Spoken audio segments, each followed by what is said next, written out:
how God was seeking a bride for his son.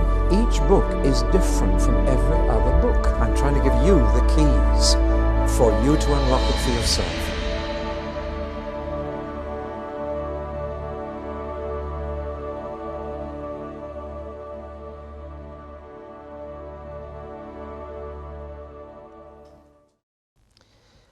Jika Anda suka membaca buku tentang kisah pelarian, Anda akan menyukai kitab Keluaran. Menurut saya, ini kisah pelarian terbesar dalam sejarah. Lebih dari 2 juta budak melarikan diri dari salah satu bangsa berbenteng terkuat di seluruh dunia. Ini suatu mujizat, bahkan serangkaian mujizat. Jadi di sini terdapat cerita pelarian yang luar biasa. Musa benar-benar melihat lebih banyak mujizat daripada yang dilihat Abraham, Ishak, dan Yakub sekaligus. Ini adalah serentetan intervensi supranatural untuk umat Israel. Beberapa mujizat terdengar seperti sihir, seperti saat tongkat Musa berubah menjadi ular dan kemudian menjadi tongkat lagi. Tetapi kebanyakan mujizat ini terjadi dengan mengubah alam. Jelas-jelas tidak dapat dikatakan mujizat yang hanya gejala psikosomatis. Jadi di sini Tuhan benar-benar telah mengubah ciptaannya untuk kebaikan umatnya. Seluruh peristiwa Keluaran memberikan makna mendalam dalam 2 hal. Yang pertama adalah makna nasional bagi bangsa yang kita sebut Israel. Ini adalah awal dari sejarah nasional mereka. Inilah saat mereka mendapatkan kebebasan politik, saat mereka menjadi sebuah bangsa yang berdaulat.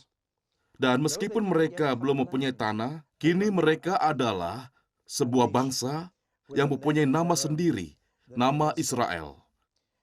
Dan setelah itu, mereka terus merayakan peristiwa ini. Setahun sekali, mereka terus merayakan Paskah. Sama seperti Amerika merayakan Hari Kemerdekaan pada tanggal 4 Juli. Peristiwa ini juga mempunyai makna rohani, bukan hanya makna kebangsaan. Karena inilah saat mereka menyadari bahwa Allah mereka adalah Allah pencipta alam semesta. Dan Ia dapat mengendalikan ciptaannya untuk mereka. Akhirnya mereka benar-benar percaya bahwa Allah mereka lebih kuat daripada semua dewa Mesir jika disatukan. Akhirnya mereka sadar bahwa Allah mereka adalah satu-satunya Allah. Dan itulah yang terus ditekankan Nabi Yesaya, tidak ada Allah lain selain aku. Tetapi pada tahap ini, mereka akan menyadari bahwa Allah mereka lebih kuat daripada Allah-Allah lain. Bahwa Ia Tuhan segala Tuhan. Disinilah Ia disebut El Shaddai, Allah yang Maha Kuasa. Tetapi Ia juga mempunyai nama, dan di kitab Keluaranlah bangsa ini diberitahu nama pribadinya. Saat Anda mengetahui nama seseorang, hubungan Anda akan lebih dekat dan lebih personal. Itu sebabnya Anda memakai tanda pengenal. Karena hal itu membantu Anda untuk lebih mulai mengenal, lebih dekat dan personal. Anda dapat melirik tanda pengenal seseorang dan menyapa, "Halo Peter," hal itu cukup membantu. Selain banyak sebutan, Tuhan mempunyai sebuah nama, dan namanya adalah Yahweh. Saya bahkan tidak tahu apa saya mengucapkannya dengan benar, karena saya belum pernah bertemu orang Yahudi yang dapat mengajarkan cara pengucapannya. Mereka bahkan tak berani menyebut nama itu. Jadi saya harap pelafalan saya benar. Tetapi nama Yahweh tidak begitu bermakna bagi saya, tidak menggerakkan hati dan mengobarkan semangat saya. Itu adalah kata yang asing, bukan bahasa Inggris. Beberapa saat lalu saya berdoa dan meminta, "Tuhan, tolong berikan saya kata yang dapat menyampaikan makna Yahweh dan berikan saya juga perasaan yang menggerakkan hati umat-Mu." Dan tiba-tiba terbesitlah kata senantiasa. Menurut saya itu nama yang indah. Karena Yahweh, kata keterangan yang dibentuk dari kata kerja ada, dan memanggil Tuhan dengan nama senantiasa, mengomunikasikan makna nama tersebut sebenarnya. Itu baru nama depannya. Dia punya banyak nama belakang. Senantiasa mencukupkanku, senantiasa penyelamatku, senantiasa pelindungku, senantiasa penyembuhku, senantiasa. Dan sejak itu, saya selalu memakai nama itu untuk Tuhan. Bahasa Ibraninya adalah Yahweh. Dan saat inilah mereka mengenal namanya. Tuhan tidak hanya memberitahu mereka sebutannya El Shaddai, Tuhan Maha Kuasa, tetapi juga namanya. Akulah yang senantiasa. Aku senantiasa menyertaimu. Aku senantiasa ada. Aku senantiasa sama. Dengan kata lain, di kitab Keluaranlah Sang Pencipta segalanya menjadi penebus sekelompok orang. Dan kombinasi antara pencipta dan penebus itulah yang harus selalu kita pegang erat. Sayangnya sebagian orang Kristen berpikir secara ekstrim bahwa Tuhan hanyalah pencipta dan sebagian lagi hanya memikirkan kuasa penebusannya, tetapi sebenarnya konsep itu satu. Pencipta seluruh alam semesta menjadi penebus sekelompok budak. Ini adalah satu dari 5 kitab Musa. Dan saat Anda mempelajarinya, 4 kitab lain punya banyak kesamaan dan yang satu cukup berbeda. Membahas sekilas perbedaannya, Kejadian berdiri sendiri karena Kejadian adalah satu-satunya dari kelima kitab Musa yang mencakup peristiwa sebelum Musa hidup. Keempat kitab lainnya terjadi selama masa hidupnya, dan dia jelas menuliskan keempat kitab itu. Tetapi ini adalah sekelompok budak yang telah diperbudak selama 400 tahun. Tidak punya tanah sendiri, tidak punya uang sendiri, tanpa memiliki apapun, dan akibatnya mereka harus diceritakan ulang tentang akar mereka. Saya tidak tahu apa Anda sudah membaca buku Alex Haley, Roots. Ada seorang pria yang leluhurnya dijual sebagai budak, dibawa dari Afrika ke Amerika, dan menjadi budak. Dan dia kembali untuk menemukan akarnya sebelum leluhurnya menjadi budak. Dan dia menemukan mereka di Afrika. Itu kisah yang sangat menarik. Dan Musa harus menulis sejarah untuk orang-orang ini, budak-budak ini, agar mereka mengetahui akar mereka, asal-usul mereka. Jadi akhirnya Musa mengumpulkan dari ingatan orang-orang itu 2 hal, yaitu silsilah keluarga mereka dan kisah-kisah tentang leluhur mereka. Seluruh kitab Kejadian terdiri dari ingatan-ingatan ini. Dan Musa mengumpulkannya. Dan tentang Keluaran, dia memulainya sepanjang hidupnya. Dan Keluaran, Imamat, Bilangan, dan Ulangan adalah campuran dan narasi, peraturan tentang apa yang terjadi dalam sejarah. Dan apa yang Tuhan firmankan kepada mereka tentang cara hidup mereka. Dan kombinasi unik antara narasi dan peraturan inilah yang mencirikan keempat kitab Musa tersebut. Kitab Keluaran adalah contoh khasnya. Setengah bagian pertamanya narasi, setengah bagian kedua adalah peraturan. Setengah bagian pertama berisi tentang apa yang Tuhan lakukan untuk mereka melalui mujizat untuk membebaskan mereka dari perbudakan. Tapi setengah bagian kedua berisi apa yang Tuhan firmankan dan bagaimana seharusnya mereka hidup setelah mereka bebas. Setengah bagian pertama menunjukkan kasih karunia Tuhan terhadap mereka. Pertolongan Tuhan yang cuma-cuma untuk membebaskan mereka dari masalah. Karena itu, dalam setengah bagian berikutnya, mereka diharapkan menunjukkan rasa syukur atas kasih karunia itu. Hidup dengan cara yang sesuai dengan kasih karunia itu. Inilah alasan saya menekankan hal ini. Terlalu banyak orang yang membaca hukum Musa dan berpikir bahwa peraturan ini adalah jalan bagi mereka untuk ditebus oleh Tuhan. Tidak, tidak. Mereka ditebus lebih dulu oleh Tuhan. Kemudian diberikan peraturan untuk dijalani dengan rasa syukur. Ini poin yang sangat penting. Mereka tidak diberikan peraturan terlebih dahulu. Pertama-tama mereka dibebaskan. Kemudian diberikan peraturan untuk dijalani. Demikian juga di Perjanjian Baru. Kita ditebus. Kemudian diberitahu cara hidup kudus.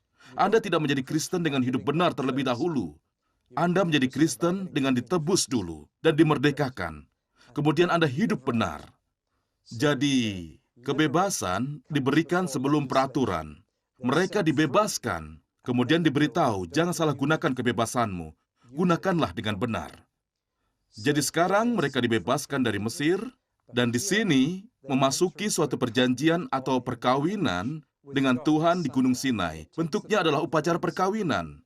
Tuhan berkata, saya bersedia. Bangsa Israel harus berkata, kami bersedia. Secara harfiah, mereka menikah dan memang disebut perkawinan. Setelah itu mereka menjalani bulan madu. Perkawinan itu sendiri harus dimulai di tanah yang menjadi pilihan Tuhan. Mereka dibebaskan dari perbudakan, tetapi bukan agar mereka dapat hidup dengan cara mereka. Mereka memasuki padang gurun untuk melayani Tuhan. Mereka dibebaskan dari perbudakan. Tetapi untuk pelayanan, ini poin yang penting. Sama seperti di Perjanjian Baru untuk orang Kristen. Kita tidak dimerdekakan untuk hidup dengan cara kita. Kita dimerdekakan untuk melayani Tuhan. Melayani Dia adalah kebebasan sempurna. Jadi penebusan Tuhan terjadi sebelum kesalehan. Itu poin penting yang ingin saya nyatakan. Kitab Keluaran memperjelas hal itu. Tuhan menebus mereka lebih dahulu, lalu Dia katakan, hiduplah dengan benar, karena Aku telah membebaskanmu. Seperti itulah dua bagian Kitab Keluaran. Dan saya telah membaginya menjadi 10 bagian sederhana dan memberi judul untuk semuanya, karena saya dapat mengingat hal-hal sederhana, dan ada 6 bagian di pasal 1 sampai 18 dan 4 bagian di pasal 19 sampai 40. Di setengah bagian pertama ada 6 bagian yang saya sebut pelipat gandaan dan pembunuhan, yang mencakup peningkatan besar jumlah budak Ibrani selama 400 tahun. Dari satu keluarga menjadi 2,5 juta. Itu pertama luar biasa. Sebenarnya hanya perlu 4 anak di setiap generasi selama 30 generasi. Anda dapat menghitungnya secara matematis. Jadi pelipat gandaan itu tidak luar biasa, tetapi mereka jelas menjadi sangat banyak, dan kemudian tentu saja anak-anak laki-laki mereka dibunuh oleh Fir'aun. Kita akan lihat semua detail ini nanti. Anda semua pasti tahu cerita tentang bagaimana Musa diambil dari peti pandan, dan oleh karena itu dinamakan Mose, yang artinya diambil, karena dia diambil dari sungai Nil. Bayi-bayi laki-laki dibuang ke sungai Nil untuk dimakan buaya. Tetapi Musa diambil dari sungai Nil. Tulah dan penyakit sampar, semua itu terkait dengan Fir'aun dan kekerasan hatinya. Jamuan makan dan kematian anak sulung, itulah asal mula perayaan Paskah. Kita akan membahasnya lagi dengan detail. Ada yang dibebaskan, dan ada yang tenggelam pada peristiwa penyeberangan Laut Merah. Bukan mereka, pasukan Mesirlah yang tenggelam. Mereka dicukupkan dan dilindungi, demikianlah perjalanan mereka dari Mesir ke Sinai. Ada beberapa hal yang terjadi. Bagaimana Tuhan melindungi dan mencukupkan mereka di padang gurun tempat pasukan Mesir binasa saat Perang Yom Kippur setelah 3 hari. Namun 2,5 juta orang selamat selama 40 tahun. Sekali lagi, Tuhan harus membuat banyak mujizat. Di setengah bagian kedua, pertama-tama ada semua perintah Allah, terutama dasar titah. Dan perintah ini dimeterai dalam suatu perjanjian, sebuah perkawinan antara Tuhan dan umatnya. Dan Tuhan berkata, aku bersedia, mereka mengatakan kami bersedia. Itulah yang mengikat mereka selamanya. Tuhan tak pernah meninggalkan perjanjian itu. Lalu di pasal 25-31, terdapat fakta bahwa Tuhan akan berdiam di antara mereka. Oleh karena itu, Ia memerlukan tempat tinggal. Ia memerlukan kemah. Tetapi Ia perlu kemah yang berbeda dari kemah mereka. Kalau tidak, mereka tak akan menganggapnya istimewa. Dan itu sebabnya ada rincian tentang kemah suci, dan Tuhan menyediakan ahli-ahli yang sampai saat itu tak pernah membuat apapun selain batu bata. Sekarang mereka harus bekerja dengan emas, dan perak, dan kayu.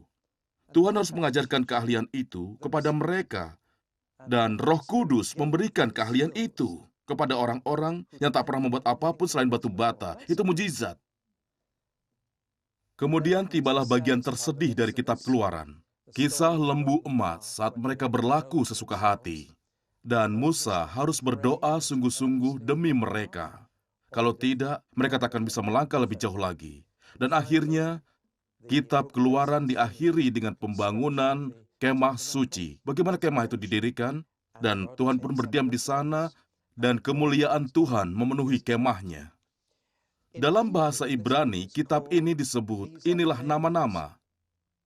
Kitab ini dibacakan setiap tahun di sinagoga sebagai bagian dari kelima kitab Musa, dan tentu saja dibacakan di atas gulungan. Dan kata pertama dari gulungan itu adalah, inilah nama. Begitulah cara mereka menamakan kelima kitab Musa dari kata pertamanya, sehingga Anda dapat membuka gulungan itu di sinagoga dan mengambil kitab yang benar. Saat perjanjian lama diterjemahkan ke dalam bahasa Yunani, mereka memberinya nama berbeda.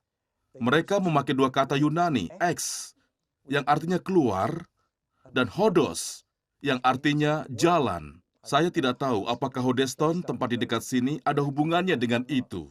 Tetapi, exhodos artinya jalan keluar.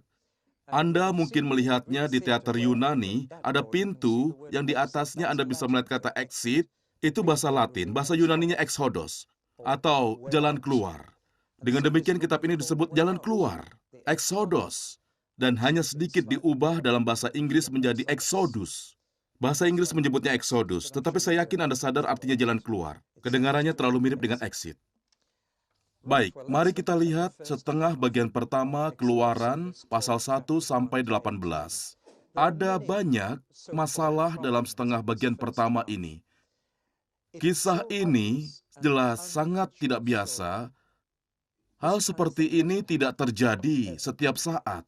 Dan saat Anda terus membacanya satu demi satu peristiwa, kerap membuat Anda heran, apa ini sungguh-sungguh terjadi?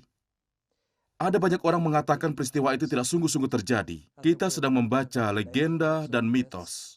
Belum lama ini ada serial televisi yang menampilkannya seperti itu dan berusaha memberitahu kita bahwa banyak sekali legenda yang beredar pada awal sejarah bangsa Israel. Jadi apakah itu mitos atau mujizat? Dan mengapa ada masalah-masalah ini? Alasan pertama adalah tidak ada catatan sekuler tentang peristiwa-peristiwa ini. Di luar Alkitab, tidak ada sedikit pun jejak tentang peristiwa ini. Di catatan-catatan Mesir misalnya. Ini mengherankan karena mereka biasanya menyimpan catatan yang cukup baik. Itulah salah satu alasan orang-orang berkata ini pasti legenda. Ya, menurut pendapat saya, cukup beralasan mengapa bangsa Mesir tidak mencatat peristiwa ini.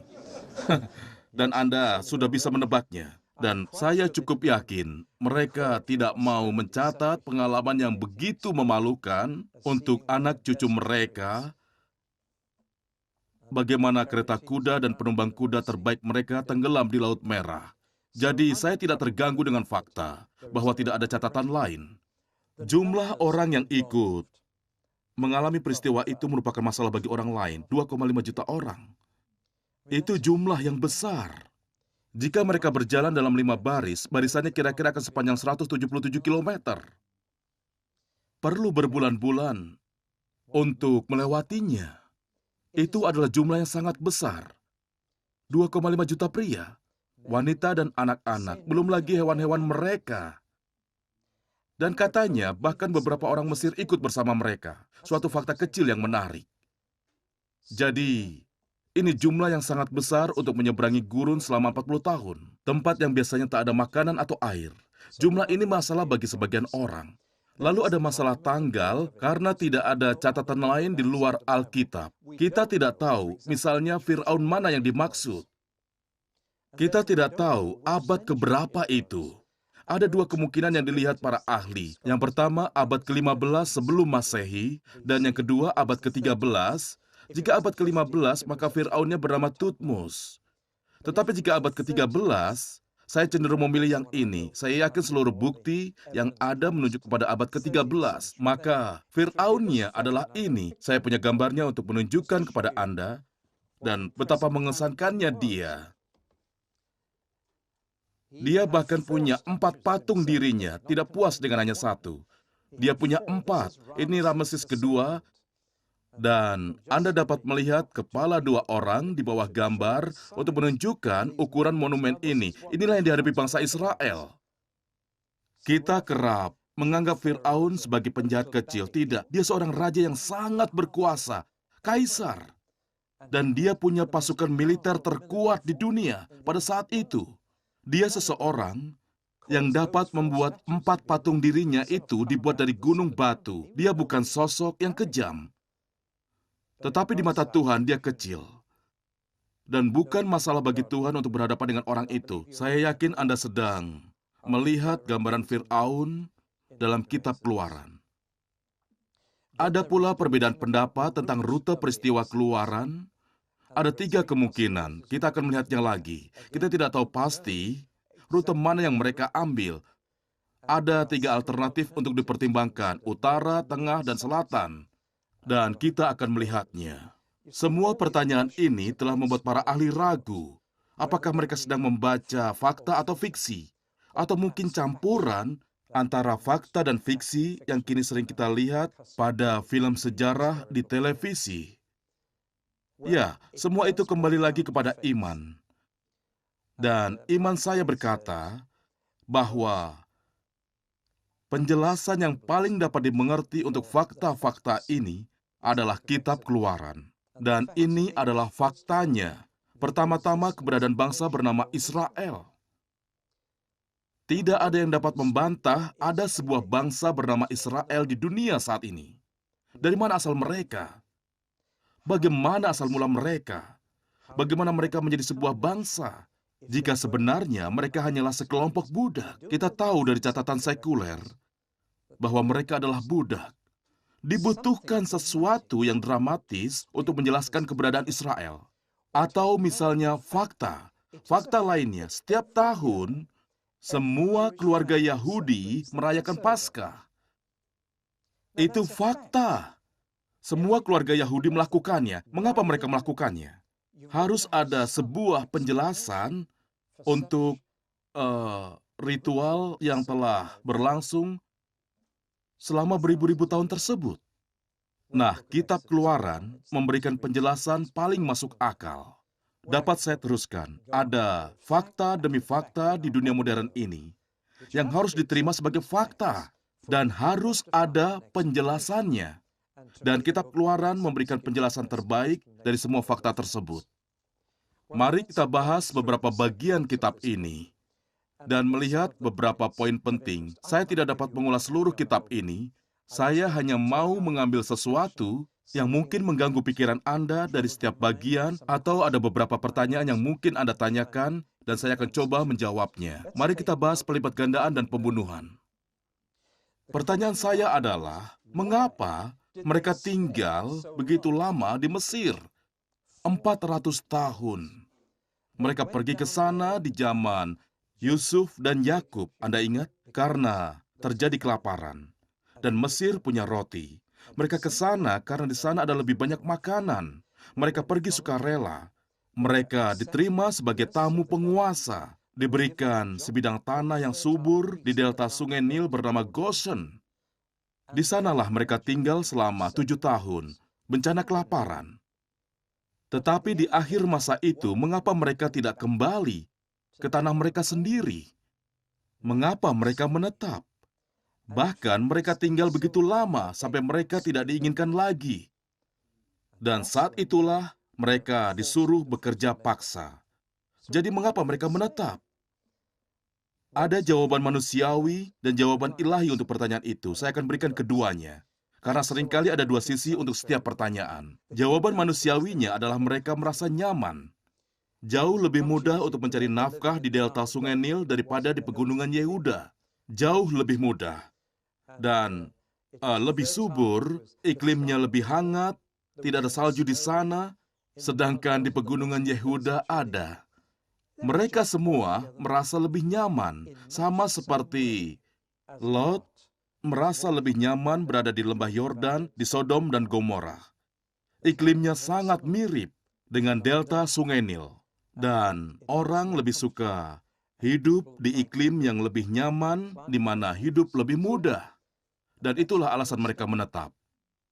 Meskipun Tuhan tak pernah memberi mereka tanah di Mesir, Dia berfirman, "Aku memberimu tanah Kanaan. Di sanalah tempatmu." Tetapi mereka menetap. Ya, kita tidak bisa menyalahkan mereka. Kita akan cenderung melakukan hal sama. Dan mereka baru mau pergi saat sudah terlambat.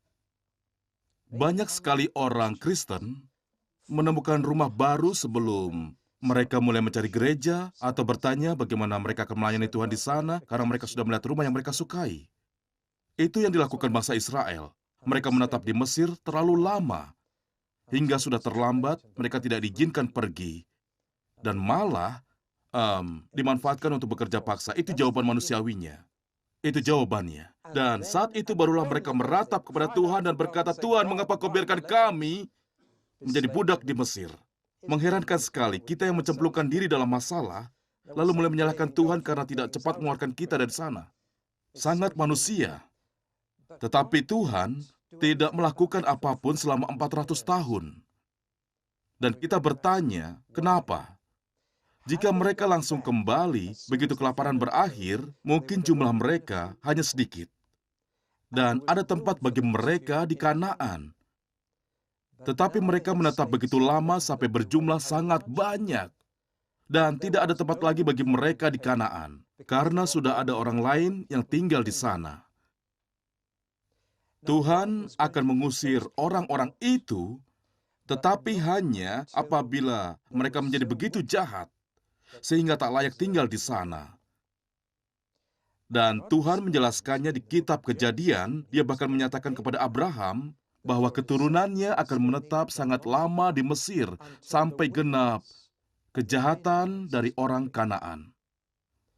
Jadi sebelum Tuhan dapat mengosongkan tanah Kanaan untuk mereka semua, ia harus menunggu sampai bangsa-bangsa itu begitu jahat, supaya dengan keadilan dan penghakiman, ia menyingkirkan mereka dari tanah perjanjian dan membiarkan budak-budak Ibrani masuk. Jadi Tuhan menunggu kesempatan itu. Dan itulah alasannya Tuhan memberikan jeda waktu 400 tahun, waktu yang sangat lama untuk menunggu Tuhan menjawab doa Anda. Anda menurunkannya ke generasi berikut dan terus meminta kepada Tuhan, pada suatu hari, Dia akan mengeluarkan kita dari sini. Dibutuhkan kesabaran yang begitu besar untuk mendoakannya. 4 abad. Tetapi Tuhan mendengarnya. Dan di waktu yang tepat Ia bertindak. Mereka telah melalui 3 penindasan. Yang pertama adalah kerja paksa. Yang kedua, membuat batu bata tanpa jerami. Anda sadar apa artinya itu? Anda pernah mengangkat 2 batu. Yang satu dibuat dengan jerami, yang lainnya tanpa jerami. Batu yang tanpa jerami kira-kira 3 kali lebih berat. Semakin banyak jeraminya, semakin ringan batunya. Dan semakin mudah untuk diangkut. Tetapi batu bata tanpa jerami sangat berat. Dan orang-orang Mesir berpikir jika mereka mengerjakan itu, mereka tidak akan punya energi lagi untuk kegiatan lain, berbuat kejahatan atau seks. Itulah idenya. Agar mereka terlalu lelah bahkan untuk bercinta, dan karenanya, jumlah mereka akan berkurang lagi. Tetapi, semakin sulit kondisinya, maka semakin banyak anak mereka. Sehingga orang Mesir harus membuat perintah ketiga, yaitu semua bayi laki-laki harus dibuang ke Sungai Nil agar dimakan buaya. Tentu saja Sungai Nil adalah sumber kehidupan bagi Mesir. Tidak ada kehidupan di luar Sungai Nil, di Mesir. Tetapi tempat itu juga tempat kematian bagi para budak Ibrani. Ini adalah bagian pertama. Saya tidak perlu banyak bicara tentang peti pandan dan sungai, kecuali bahwa seperti Yusuf, Musa dibawa ke istana, dan kemudian diberikan pendidikan terbaik. Jika Anda pernah pergi ke tepian sungai Thames di London, carilah jarum Cleopatra. Jumlahnya ada 2, yang satu di Roma dan satu lagi di tepian sungai Thames. Keduanya adalah pilar gerbang Universitas Mesir. Dan saat Anda melihat jarum Cleopatra, Anda sedang melihat sesuatu yang Musa lihat setiap hari sebagai seorang pelajar. Dia berjalan melewatinya. Dia mendapat pendidikan universitas. Tentu saja, ini membuat dia jauh lebih terpelajar daripada budak-budak Ibrani lainnya. Itulah sebabnya dia dapat menuliskan 5 kitab pertama Alkitab. Di sana dikatakan dia mencatat baik-baik semuanya. Dan dia mengumpulkan apa yang diingat orang-orang. Dia menyelesaikan 5 kitab ini. Pendidikannya sebagai pangeran Mesir tidak sia-sia. Tetapi tentu saja langsung berakhir saat dia tidak bisa mengendalikan amarahnya terhadap seorang mandor Mesir dan membunuhnya, lalu terpaksa melarikan diri. Menariknya, dia kemudian menghabiskan 40 tahun di tanah Midian, tempat dia harus hidup selama 40 tahun dengan bangsa Israel. Sekali lagi Tuhan mempersiapkan Musa untuk itu. Saya tidak tahu apa Anda dapat melakukannya, tapi saya mengenang kembali hari-hari sebelum saya menjadi Kristen, dan melihat Tuhan mempersiapkan saya untuk apa yang terjadi. Saya ingat mengikuti kompetisi berbicara di klub para ayah berusia muda. Sama sekali tidak menyangka bahwa dengan melakukan itu, Tuhan sedang mempersiapkan saya untuk pekerjaan saya sekarang. Dan Tuhan mempersiapkan Musa untuk memimpin umatnya melalui padang gurun dengan membuat dia menghabiskan 40 tahun di sana sendirian sebagai gembala yang menjaga beberapa ekor kambing dan domba. Tetapi kemudian dia membunuh seorang penjaga Mesir. Semak yang terbakar sangatlah menarik, bukan karena semaknya, tetapi karena Musa terus berdalih. Tuhan memanggil Musa dari semak yang menyala dan berkata, "Lepaskan kasutmu. Engkau sedang berada di tanah yang kudus." Lalu dia berkata, "Musa, engkau akan menjadi orang yang membawa umatku keluar dari Mesir." Engkau dikeluarkan dari sungai Nil, tetapi engkau akan mengeluarkan umatku dari Mesir. Dan Musa mengucapkan 5 alasan. Mengapa sebaiknya jangan dia yang melakukannya?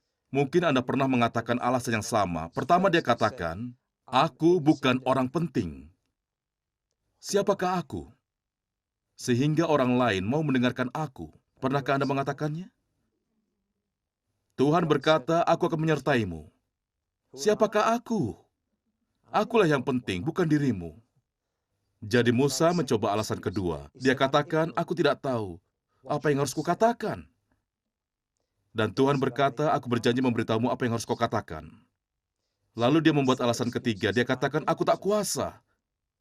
Aku tak bisa meyakinkan mereka. Mereka tak akan mempercayaiku. Dan Tuhan berkata, kuasaku akan bersamamu. Dan kau akan membuat mujizat. Lalu dia katakan, aku tak pandai. Aku tak fasih berbicara. Sebenarnya dia gagap bicara. Aku tidak mampu merangkai kata. Pernahkah Anda berkata begitu kepada Tuhan? Tuhan pun berkata, baiklah saudaramu Harun akan menjadi nabimu. Seorang nabi hanyalah penyambung lidah. Beritahu saudaramu Harun apa yang harus dikatakan dan dia akan mengatakannya ke Fir'aun. Itu tugas seorang nabi. Dia sekedar menyampaikan pesan. Dan alasan terakhirnya adalah, aku tidak cocok. Utus saja orang lain. Utus saja orang lain.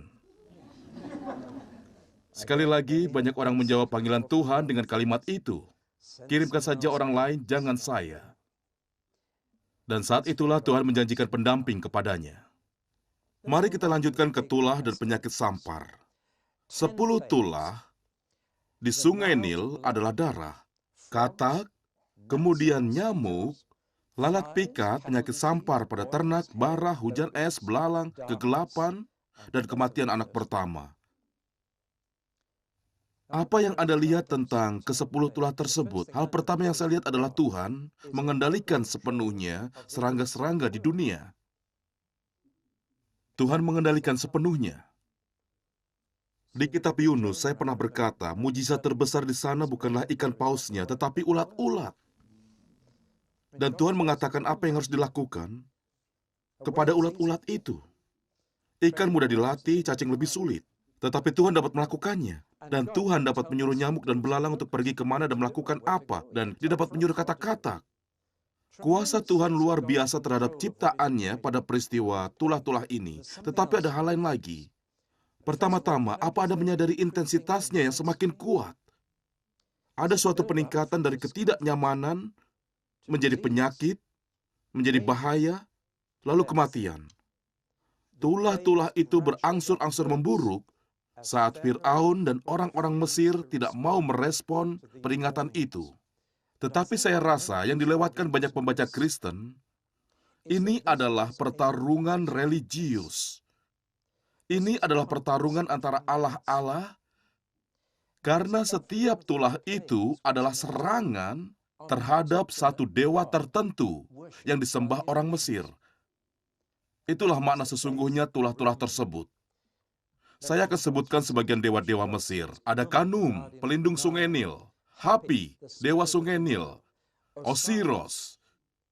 Dipercaya bahwa sungai Nil adalah aliran darah Osiros.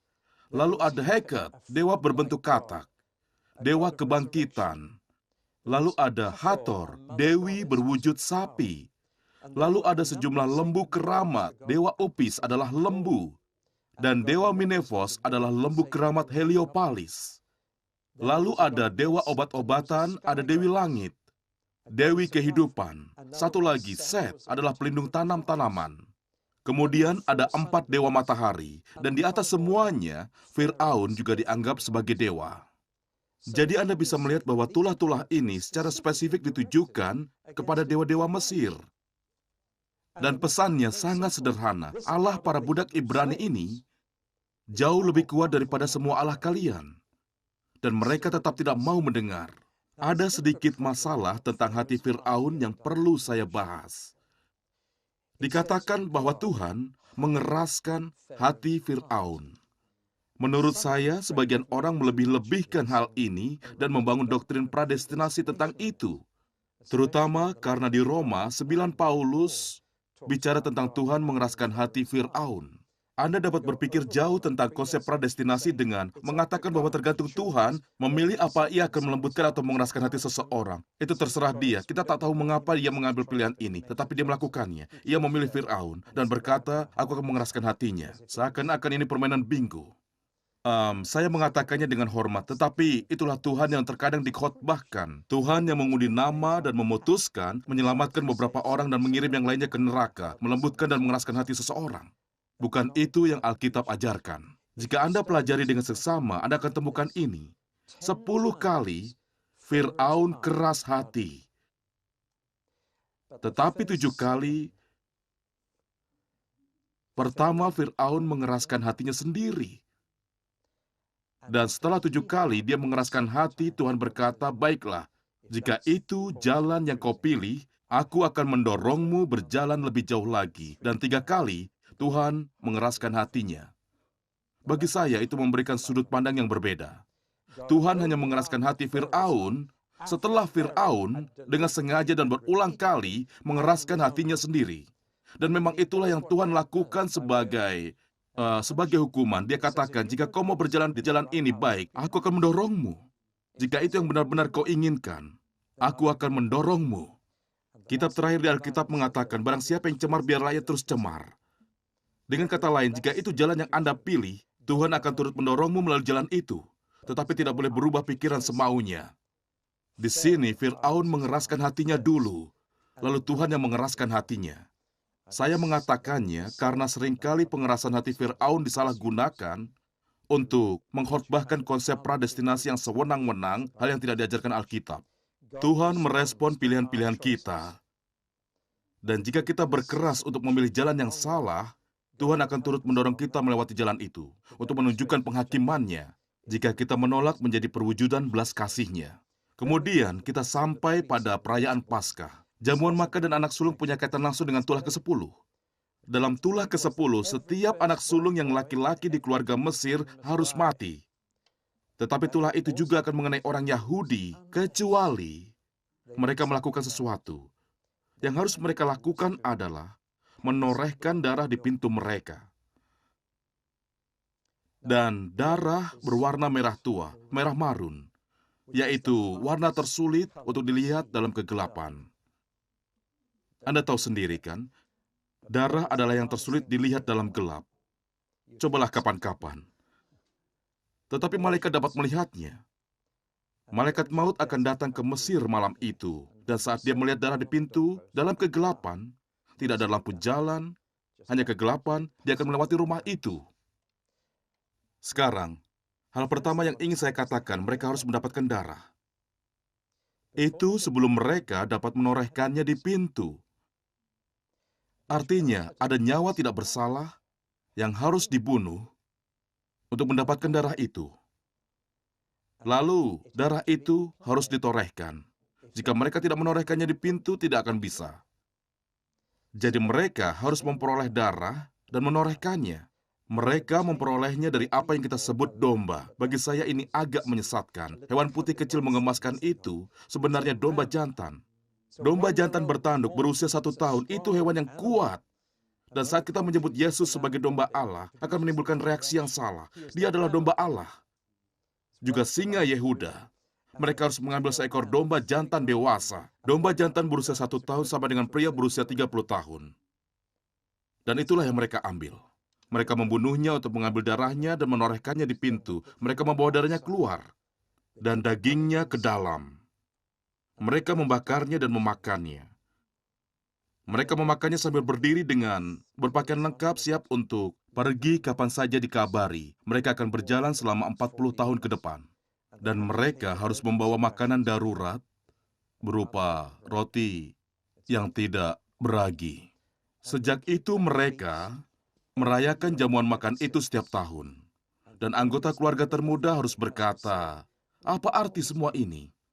Lalu anggota keluarga tertua berkata, inilah yang Tuhan lakukan pada malam ketika setiap anak sulung laki-laki mati. Dan kita selamat karena darah domba jantan.